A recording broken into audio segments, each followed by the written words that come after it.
ladies and gentlemen. The story you are about to hear is true. Only the names have been changed to protect the innocent. Fatima Cigarettes, best of all long cigarettes, brings you Dragnet.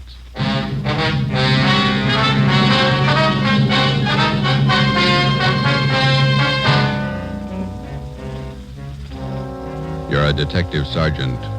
You're assigned to Narcotics Bureau. A vicious criminal has resumed operations in your city. His profession, dealer in narcotics.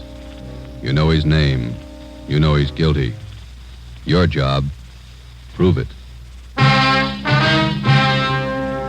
If you want a long cigarette, smoke the best of all long cigarettes. Smoke Fatima. Fatima is the long cigarette which contains the finest Turkish and domestic tobaccos superbly blended to make Fatima extra mild. And that's why Fatima has a much different, much better flavor and aroma than any other long cigarette. That's why Fatima has more than doubled its smokers, coast to coast. So, if you want a long cigarette, smoke the best of all long cigarettes. Smoke Fatima. Dragnet, the documented drama of an actual crime. For the next 30 minutes, in cooperation with the Los Angeles Police Department, you will travel step by step on the side of the law through an actual case from official police files. From beginning to end, from crime to punishment, Dragnet is the story of your police force in action. It was Thursday, January 21st. It was cold in Los Angeles. We were working the night watch out of Narcotics Bureau. My partner's Ben Romero. The boss is Thad Brown, chief of detectives. My name's Friday. I was on the way back into work, and it was 3:49 p.m. when I got to the main lobby of the City Hall. Public phone booth.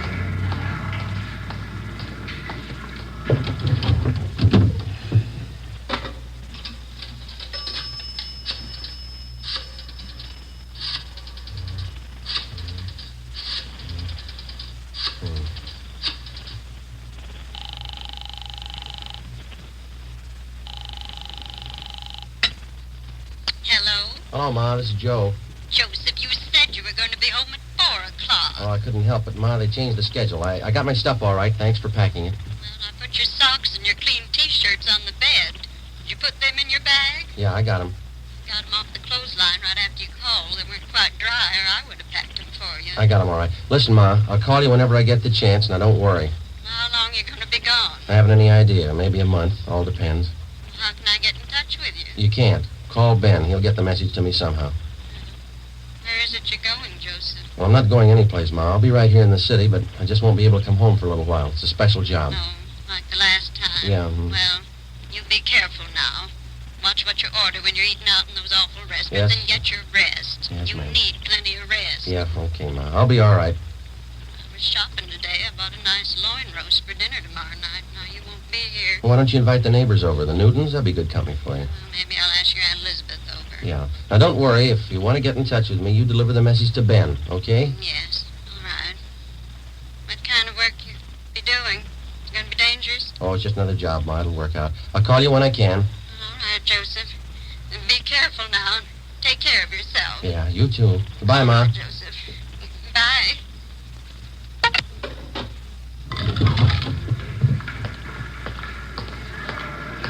I left the phone booth and started down the corridor. I went up a short flight of stairs and turned left. The afternoon crowd in the City Hall seemed heavier than usual. I walked past the elevators and turned right down another corridor. It was 3:58 p.m. when I got to room 24, Narcotics Bureau. Captain White, Hi, Joe. you want to take these? Yeah, sure. It's my badge. Okay. There's all my identification and my gun. Right. I'll take care of them for you. These clothes look all right? Just a minute. Now, let's see. Yeah. I don't like that tie. Romero, Yes, Skipper? let's see your tie. Yeah, swap with Friday, will you, Ben? Christmas tie's pretty loud. Mine's not. That's the idea. Here's some stuff to carry in your pocket. Social security card, ID card, all made out to Joe Kyber. Mm-hmm. Some book matches from St. Louis, a couple from Reno, Nevada. Okay. You pick up another gun? I loaned him my .25 automatic. It's small. It's easy to carry. Suit yourself. I don't have to tell you to be careful. No. It's a chance we've been waiting for, Joe.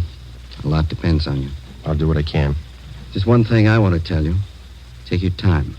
Take all the time you need. Don't push it. I understand. No time limit. Your time's up when they find out who you are. Captain Lynn White and I left the Narcotics Bureau together with Ben and Johnny Bingham. We went down the hall to the office of Chief of Detectives Thad Brown. As in most major narcotic cases, the plan involved the coordinated work of all three offices, the federal, state, and our own local bureau. The operation involved a great many men and a lot of time. When we got to the Chief of Detectives office, two men were with him. Bill Craig, the agent in charge of the Federal Bureau of Narcotics for the Southern California area, and Inspector Virgil Beckner, head of the State Narcotics Bureau for our district. All of us had one common goal, the apprehension and conviction of two men, Arthur Belmont and Ralph Costello. The first man on the list, Ralph Costello. Chief Brown outlined the overall plan. Craig, your federal men have been tracking Costello off and on for 3 years now. Beck's over your state agents. Same for our men. This time we can't afford to miss. You figure an undercover man working locally? Is that right, Chief? Yeah, Craig, he'll start right from the bottom, work up the line till he gets to Costello, if he gets there. Beck? Where are you going to start? Captain White, would you lay it out for Beck and Craig? Yeah. Friday here's going to handle the job. He's got his full instructions. Joe, you want to fill him in? All right. I'll make my first contact tonight. I'll meet in a bar down on South Pico with another one of our undercover men, Benny Arredondo. He'll introduce me as Joe Kyber to one of his informants. The informant is supposed to help get me into the Flats gang. The same bunch running on the south end of town? Yeah, small-time peddlers, be curious, a little bit of everything. Go on, Friday. When I get in the gang, I run with them until I find out where and how they make their buys. After you get a contact, you make buys all the way up the line and get as close as you can to the top. Yeah, that's right. You worked out your contact with us? He knows that under no conditions will he be seen around the department here. It's been set up that I have a hotel room lined up down on the east side. Romero here and Captain White will be my only contact with the office. I'll be using the name Joe Kyber. Sounds all right to me. How about you, Craig? How about that informant Friday? Can you count on him? Arredondo thinks a lot of him. He says he's a good man. He's the first rung on the ladder. He's got to be solid. Well, if he's not, we won't have far to fall. Depends on how you look at it. You can kill yourself in the bathtub. 8 p.m., Thursday, January 21st. I checked in at the Casino Hotel on Terminal Street. I registered as Joe Kyber, Omaha, Nebraska. I was given the key for room 5. The rent was $7 a week. I unpacked a few things I had in my bag, went down the hall, and took a shower. I went down to the lunchroom on the corner. I had an egg sandwich and a cup of coffee. It was 11:18 p.m. when I walked into Blue Wright's Bar and Grill. I ordered a beer and sat down. I watched the missing persons program on the television set above the bar. Lose somebody, Kyber? Hello, Benny. Been here long? I just got here. Where's your boy? Sitting over there with that fella in the blue suit. Name's Gene. Who is the guy in the blue suit? More of the Flats gang. Gene's lining up your introduction now. Guy's name is Ludwig. I call him Lud. He knows me as Steve. Right. What do we do? Sit tight till Gene gives us the word. The tie of yours looks like it's on fire. Look all right? I wouldn't wear it. Lud would. Get in the hotel okay? Yeah, all set. Room 5. Gene wants us. Let's go. Okay.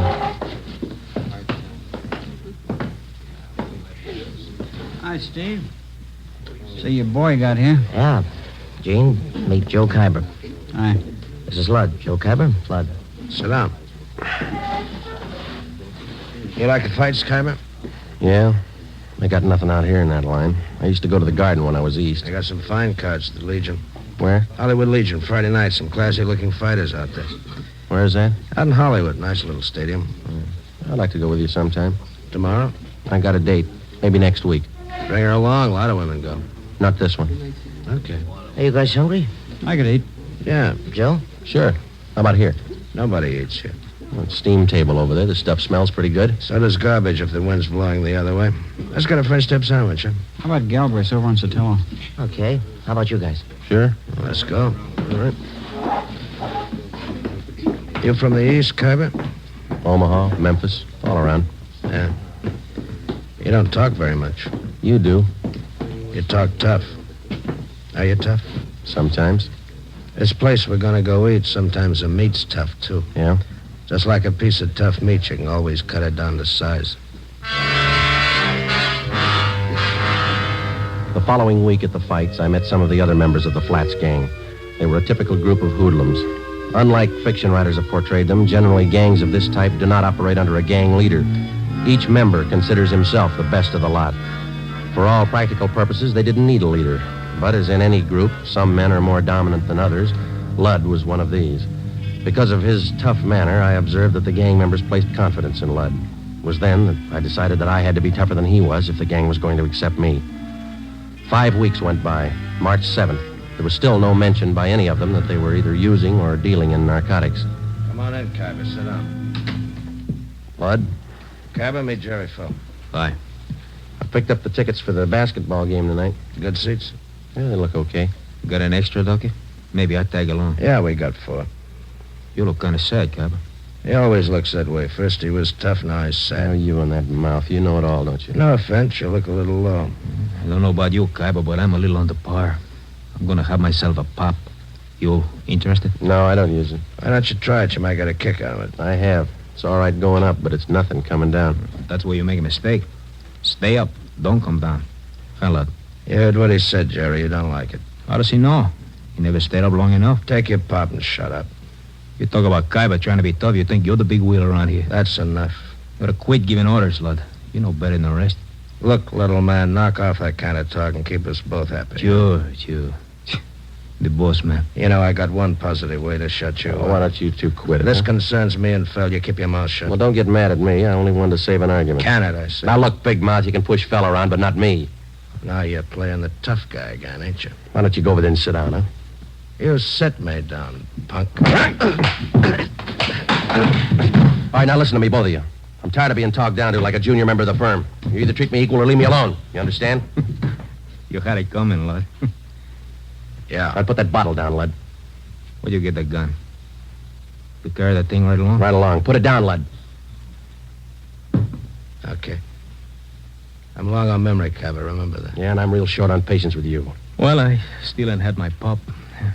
Better hurry. I don't want to miss the game. You got good seats, huh, Cabba? They're not too low. I can't see nothing if they're too low. Don't worry. You'll be high enough. 2 months went by.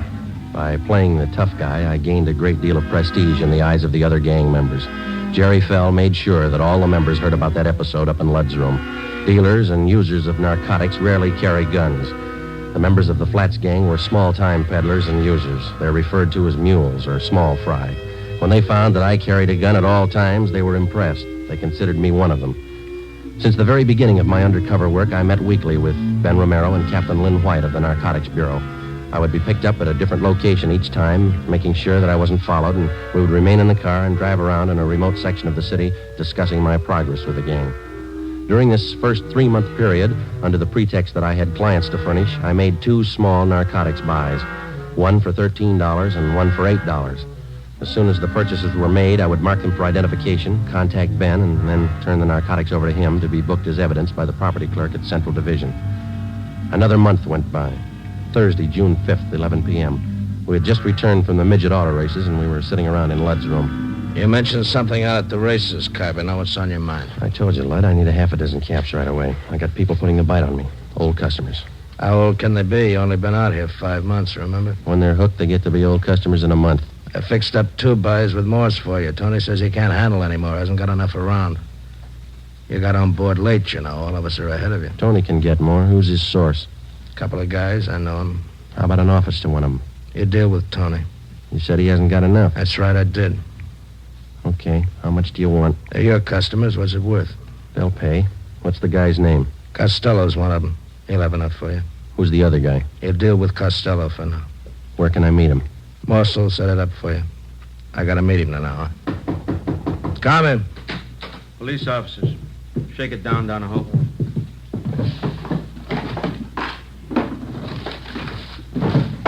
What's the trouble? Checking for a robbery suspect. Find anything, George? Room's clean. We don't know anything about a heist. You'll have to come downtown and answer a few questions. What's the matter with you, fella? You look like we spoiled your party. Yeah, you spoiled it.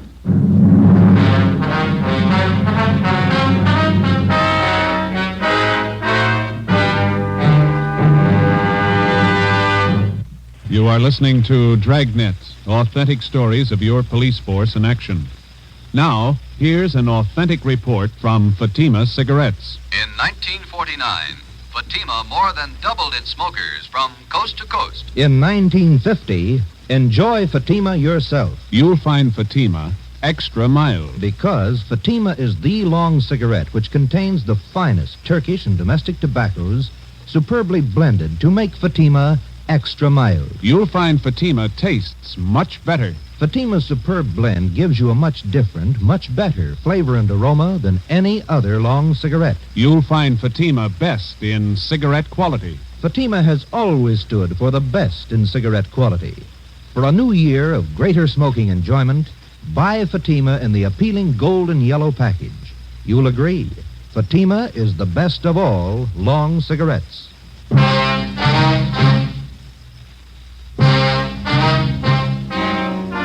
The chance of my being picked up while working on an undercover assignment was one which all of us had considered. Since only a handful of men out of some 5,000 working police officers in the department knew anything about our narcotics investigation, we knew that such an occurrence was not impossible. It's one of the chances we had to take. In this instance, we lost, and the critical meeting with one of the men we were after was forestalled. How long our detention at police headquarters would delay my meeting with Ralph Costello was anybody's guess. Could mean weeks or maybe months. I was booked on suspicion of 211 PC robbery. So was Ludd.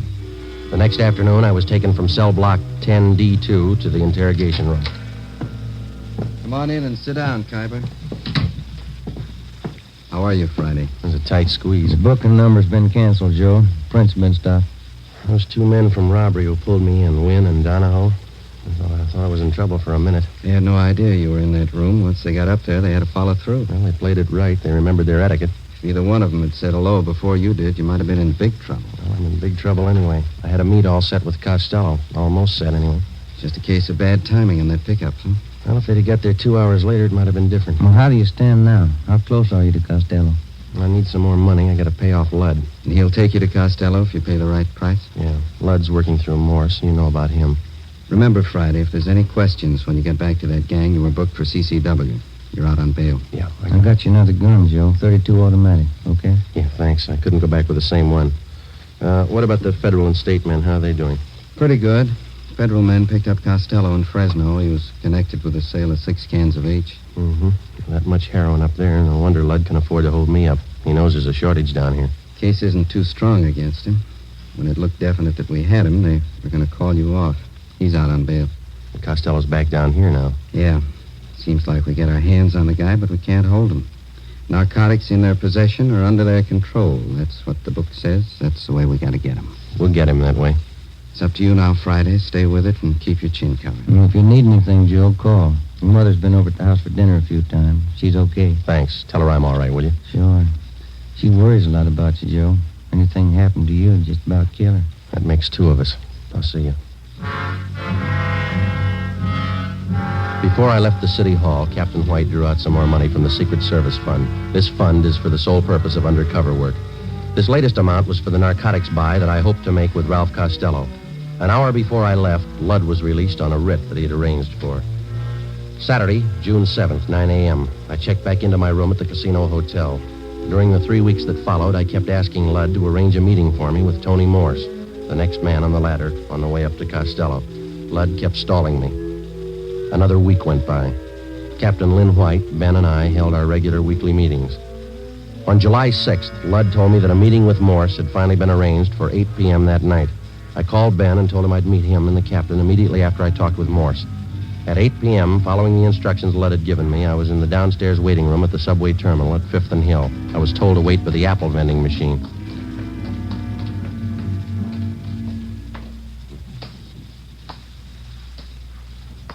Excuse me, mister. Oh, yeah, sure.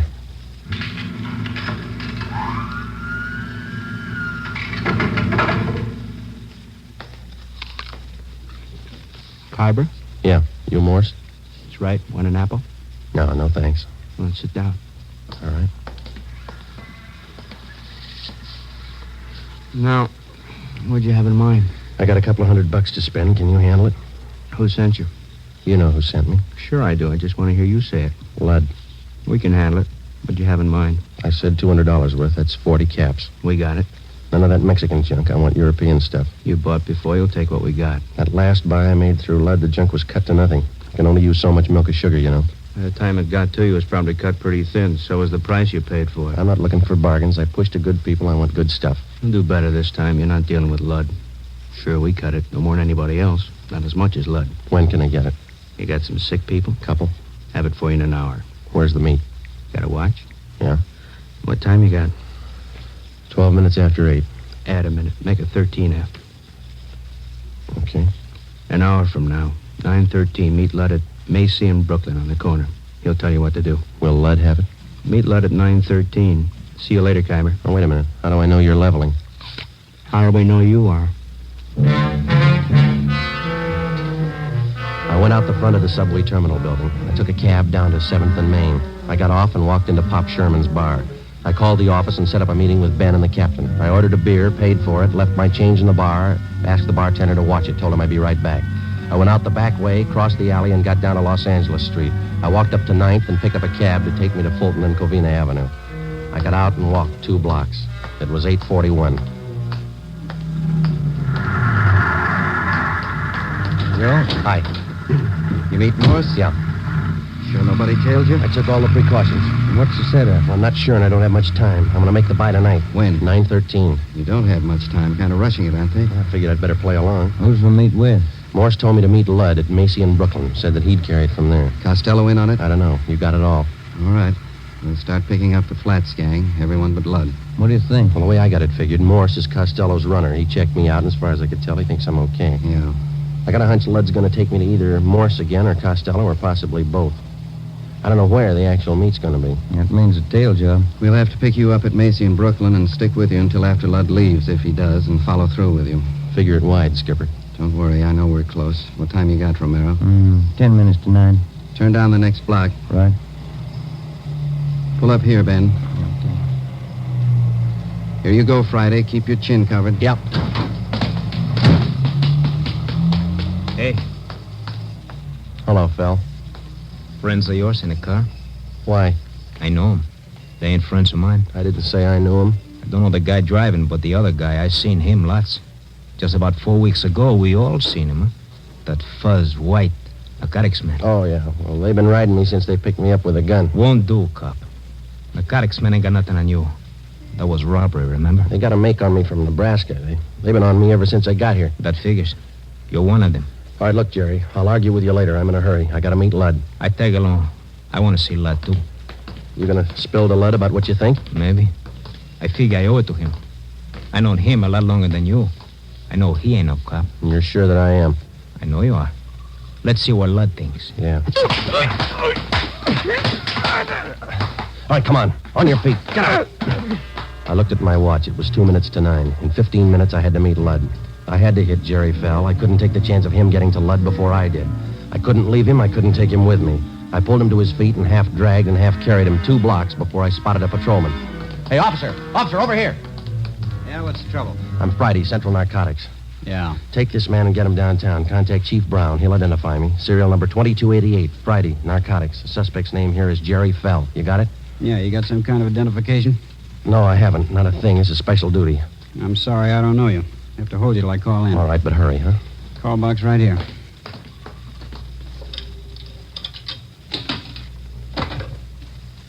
This is Carlson, box 117. Check on a matter with the Chief of Detectives Brown, will you? Yeah, that's right. Have a man here who identifies himself as Friday. What's your first name? Joe Friday. Tell him to hurry. Yeah. Joe Friday, Central Narcotics, serial number 2288. Says he's in a hurry, holding a suspect, Jerry Fell. I'll hold on. Yeah, my watch says 5 after 9. What time you got? I got 6 minutes after. It might be a little fast. Any cab stands around here? 4 blocks up the street. Which way? That way. Yeah. Okay, I will. Thank you. Okay, Sergeant. Sorry to hold you up. Need any help? No, you just hang on to this guy. Don't let him go. I started to run. Macy and Brooklyn. 6 blocks away, and I had 8 minutes to make it. A narcotics buy is one date you're not late for. Either you're there at the specified time or there's no deal. The veteran narcotics peddler knows that that's the only safe way for him to operate. A minute one way or the other could mean an arrest. I ran. You're out of breath, Kyber. Anything wrong? No, the cab broke down. I didn't want to be late. Yeah, you got 40 seconds. That's cutting it pretty thin, but it'll do. Come on. All right. Right here.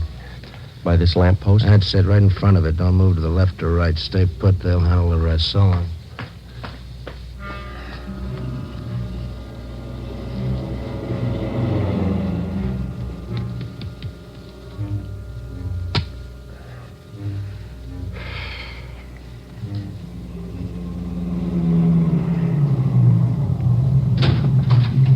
Get in, Kyber.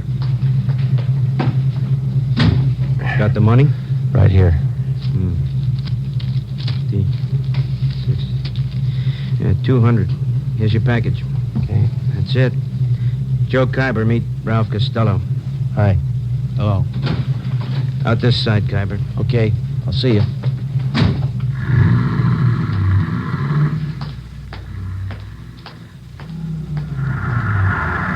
Did you make the buy Friday? Yeah, take him.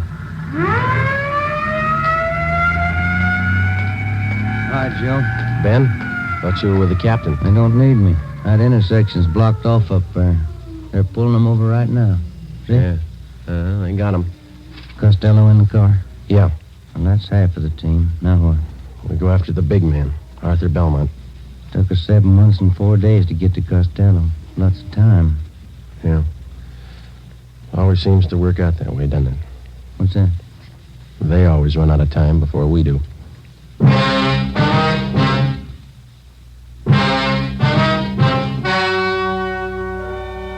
The story you have just heard was true. Only the names were changed to protect the innocent. On July 6th at 10:45 p.m., Ralph Costello was taken to the Narcotics Bureau, the interrogation room. In a moment, the results of that interrogation.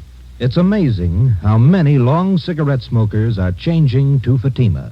Here is the actual report. From coast to coast, Fatima has more than doubled its smokers. Yes, more and more smokers every day are discovering that Fatima is the best of all long cigarettes. Smokers find Fatima has a much different, much better flavor and aroma than any other long cigarette. They find that Fatima is extra mild because it's the long cigarette which contains the finest Turkish and domestic tobaccos superbly blended to make it extra mild. Enjoy extra mild Fatima yourself. Best of all long cigarettes.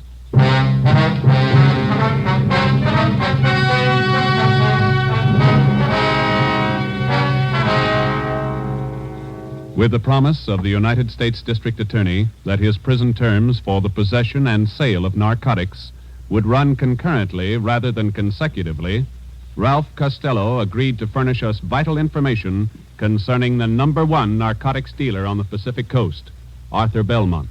Next week, the big man, Arthur Belmont.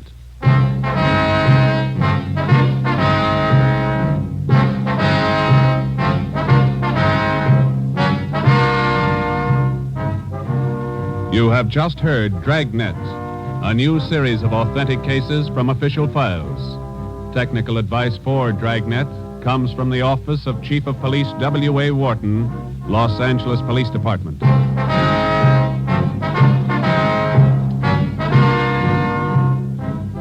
Fatima Cigarettes, best of all long cigarettes, has brought you Dragnet from Los Angeles. Hear Mr. and Mrs. Ronald Coleman in the Halls of Ivy tomorrow evening on NBC.